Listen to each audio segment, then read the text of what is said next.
Salam sejahtera Malaysia, denyut nadi suara rakyat bergema di channel ini. Terima kasih kerana terus bersama-sama di dalam channel ini untuk mendapatkan berita terbaru setiap hari. Bagi anda yang pertama kali berada dalam channel ini, sila pastikan untuk anda menekan butang subscribe, like dan share. Tekan juga tombol notifikasi untuk mendapatkan berita terbaru setiap hari. Denyut nadi suara rakyat bergema di channel ini, berita bermula sebentar lagi. Salam sejahtera Malaysia, denyut nadi suara rakyat bergema di channel ini. Berita terkini daripada bharian.com.my. Muhyiddin Nafi terlibat kontrak Spenco 23 Februari 2024. Berita penuh. Kuala Lumpur. Tan Sri Mahyadin Mat Yassin menafikan dakwaan bahawa beliau terlibat dalam satu salah laku berhubung pemberian kontrak pembekalan dan penyelenggaraan kenderaan kerajaan kepada Spenco Sdn Bhd Spenco. Bekas Perdana Menteri itu berkata, sehingga kini tumahan jahat itu berlegar di media massa dan media sosial tanpa buntiran lengkap bagaimana beliau terbabit dalam perkara terbabit dalam salah laku berkenaan. Katanya dalam kenyataan tersebut, samalah seperti tuduhan sebelum ini. Kononnya saya menyeleweng wang negara bernilai ratusan bilion ringgit yang sehingga kini tidak dapat dibuktikan oleh mereka yang menuduh saya, katanya. Tambahnya lagi, saya sudah dilepas dan dibebaskan oleh Mahkamah Tinggi Kuala Lumpur atas tuduhan rasuah berkaitan projek Jana Wibawa. Rayuan pendakwaan akan didengar oleh Mahkamah Rayuan pada 28 dan 29 Februari ini, katanya. Saya berdoa semoga mendapat keadilan di mahkamah, katanya dalam hantaran di Facebook pada hari ini. Muhyiddin berkata, dakwaan itu sebahagian daripada siri pembunuhan watak yang dibuat oleh musuh politik yang bertujuan untuk menjejaskan reputasinya. Berhubung kontrak Spenco, katanya, kerajaan sepatutnya mendedahkan sebab surat niat LOI yang diberikan kepada sebuah syarikat lain oleh Kerajaan Pakatan Harapan sebelum itu dibatalkan. Katanya, saya percaya maklumat mengenainya ada di Kementerian Kewangan. Perlu didedahkan juga ialah tarikh bila kontrak tersebut diberikan kepada Spenco, katanya. Janganlah membuat tuduhan melulu terhadap saya. Sebagai Perdana Menteri di antara Mac 2020 dan Ogos 2021, saya tidak terbabit dalam sebarang pemberian kontrak kerajaan yang diuruskan oleh Kementerian Kewangan, katanya dalam kenyataan tersebut. Denyut nadi suara rakyat bergema di channel ini. Jangan lupa untuk tekan butang subscribe, like dan share. Malaysia kita punya, cintai Malaysiaku, kita jaga kita. Kita jumpa lagi. Bye-bye. Salam sejahtera Malaysia. Selamat pagi tuan-tuan dan puan-puan. Persoalan sekarang yang anda boleh komen, anda boleh berikan jawapan kalau anda ada jawapannya. Persoalan sekarang, apa cerita? Apa dah jadi? Apa cerita mana? Apa cerita pengumpulan sejuta tanda tangan UMNO untuk bebaskan Najib? Kalau sejuta tanda tangan tak dapat, maksudnya memang bukan semua orang nak Najib bebas. Pertama. Kedua, kita nak tengok berapa ramai saja sebenarnya yang mau tanda tangan supaya Najib dibebaskan. Walaupun sudah Najib diketahui memang bersalah di mahkamah membuktikan. Jadi, mana? Tak ada pun. Sudah hampir sebulan sekarang ini. Mesyuarat MT UMNO pada 4 Februari lalu, masih ingat ke anda? Memutuskan untuk mengumpul sejuta tanda tangan daripada ahli parti itu di seluruh negara untuk dipersembahkan kepada Yang di-Pertuan Agong dalam kadar sesegera mungkin bagi tujuan untuk pembebasan Najib Razak. Lepas itu tak tahulah betul ke tidak, tapi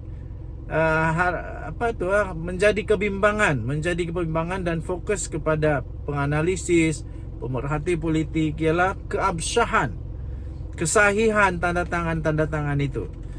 Jangan pula tiba-tiba memang ada 1 juta. Kalaulah ada 1 juta tiba-tiba, tapi yang tanda tangan dia betul ke 1 juta orang. Nah, tujuan pengumpulan 1 juta tanda tangan itu adalah untuk merayu kepada Agong agar lembaga pengampunan dapat memberi pengampunan penuh, berbanding hanya mendapat pengurangan hukuman yang telah diputuskan oleh lembaga tersebut pada 29 Januari lalu.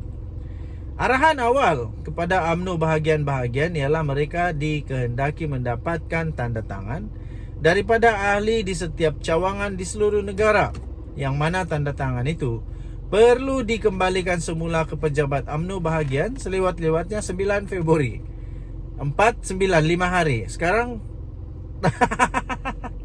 Sekarang dah 22 Februari. Najib masih lagi di penjara. Apa maksud itu? Saya pun tidak pasti. Anda sendiri boleh membuat analisis.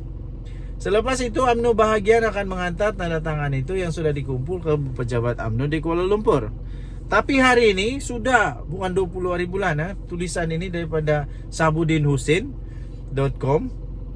Dia tulis hari ini sudah 20 Februari, sekarang 22. Apa cerita lanjut tentang tanda tangan yang dikumpul? Kenapa diam membuta macam tak ada kabar berita? Sudah dapatkah 1 juta tanda tangan itu?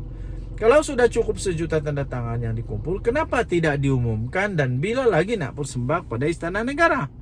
Jika belum cukup 1 juta pula, sudah berapa jumlah tanda tangan yang diperoleh setakat ini? Tapi ada satu bagian UMNO yang jumlah cawangannya hampir 100. Namun difahamkan tak sampai separuh daripada jumlah cawangan yang berjaya mengembalikan borang-borang yang sudah ditandatangani ke pejabat UMNO bahagian. Apa cerita ni? Bagaimana agaknya dengan UMNO bahagian yang lain? Sudahkah pihak cawangan berjaya mengumpul tanda tangan dan mengembalikan ke pejabat UMNO bahagian masing-masing? Rasa-rasa macam kena drama je. Macam kena drama je Najib untuk kesekian kalinya. Macam kena drama je Najib. Aduh, kasihan. Adakah ini hanya harapan? Tapi sebenarnya hanya harapan. Itu persoalan penting. Macam Najib kena drama lagi. Kita jumpa lagi, bye-bye. Salam sejahtera Malaysia. Memang agak mengejutkan. Ini satu daripada harapan daily. Saya ingin kongsikan kepada anda semua. Memang sangat mengejutkan bila Sultan sudah memberikan guide, amaran kah, kata dua kah, nasihat kah, tapi ada juga yang tak mau ikut. Walaun ada juga yang tak mau ikut. Dan kadang-kadang ada juga pihak media yang entah berpihak kepada siapa yang tetap ingkar kah? Takkan nak jadi ingkar pula. Janganlah jadi sampai kena label penderhaka. Ini bahaya. Tapi ada satu ni artikel daripada Harapan Daily, Harakah main sentimen meskipun sudah ditegah oleh Sultan Selangor. Apa bendanya? Kenapa ni? Media PAS. Oh, rupanya Harakah Daily ni media PAS ya. Media PAS, Harakah tetap meneruskan sentimen menghina sistem kehakiman meskipun Sultan Selangor sudah pun mengeluarkan titah supaya semua pihak tidak berbuat demikian. Tajuk utama muka depan pula tu. Oi, hebat ni. Muka depan Harakah Daily ialah Black Friday.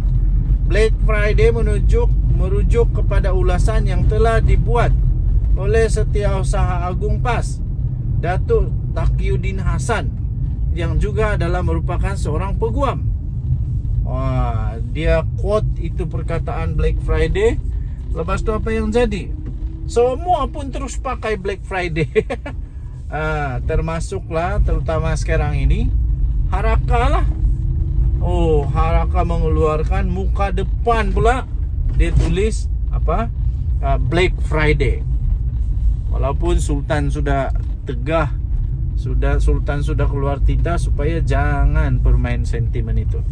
Taqiyuddin Hasan dan Harakah merujuk kepada keputusan Mahkamah Persekutuan yang mengharamkan 16 seksyen di dalam enactment kesalahan jenayah syariah Kelantan 2001 di atas alasan ketidakperlembagaan. Okey, jadi tuan-tuan dan puan-puan yang dihormati sekalian, kes tersebut difailkan oleh Peguam Nick Elin Zurina, Nick Abdul Rashid ke atas Kerajaan Negeri Kelantan yang menggubal undang-undang tersebut. Harakah turut memberikan gambaran seolah-olah perundangan syariah kini terancam. Seolah-olah terancam walaupun ia tidak serupa itu. Sebegitu rupa. Maksudnya undang-undang syariah tidak terancam.